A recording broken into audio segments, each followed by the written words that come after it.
The rules at AMC's at the Drive-In were specific.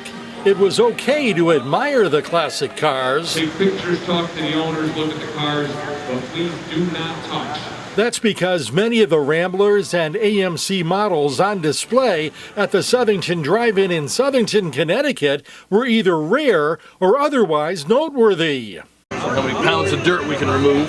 In addition to Javelins and AMXs, Matadors and Marlins, there were Hudsons and Nashes, the brands that preceded the 1954 merger that resulted in the creation of American Motors Corporation. The show was staged on August 26th for the 28th time by the Connecticut chapter of the American Motors Owners Association, or CAMO. Joe Howard of Derry, New Hampshire, is the club's president, and he's a true AMC enthusiast. I have 6.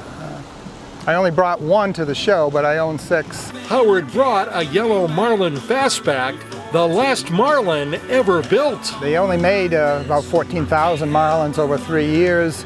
That's a 67, and there's probably only 200 left that are in decent condition in the whole country. So it's fun to bring that one around and have people take a look at it. Jim Caruso of Plainville, Connecticut, brought his 1962 Rambler Classic.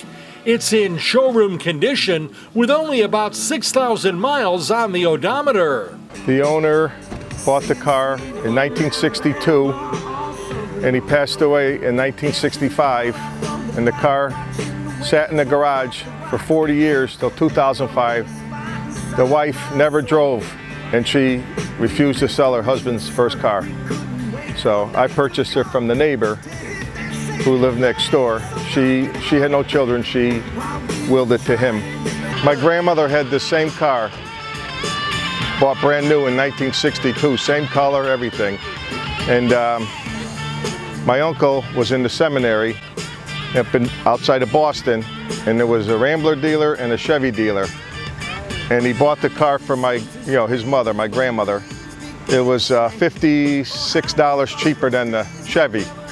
We used to pick on him. Why didn't you buy Grandma a Chevy instead of a stupid Rambler? But after all the years, Chevys are common. The show also brought back memories for spectators. I like their design.